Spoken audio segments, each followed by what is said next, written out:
My name is Allison Pennisi, and I'm the Director of Communications for New York City Emergency Management.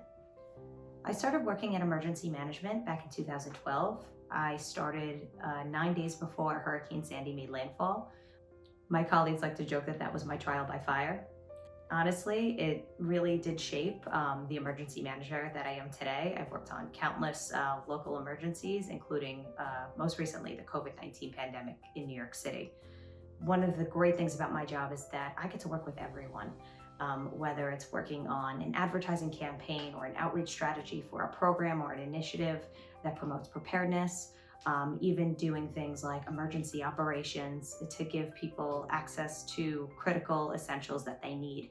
I come from a long line of first responders in my family, actually, and it's a crooked path that I've taken to get to public service, but it was certainly the right one for me.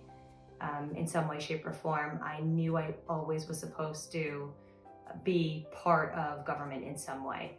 At the core of it, I like to help people. So as Director of Communications, my day-to-day responsibilities involve managing and editing our websites, our publications, and promoting the preparedness initiatives and programs of New York City Emergency Management.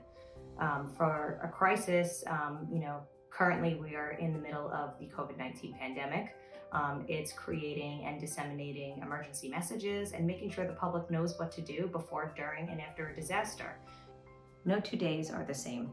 And for me, that's the best part about this job. One day I could be working on an emergency preparedness campaign, educating New Yorkers on what they can do before a disaster strikes. The next, I could be working on emergency messaging on what to do during and after that emergency has passed. So, this current emergency put my job into overdrive. I've been working from home, also helping to support my family. So it's been quite a challenge, but it's nothing that we can't get through. We're New Yorkers, we'll get through it together.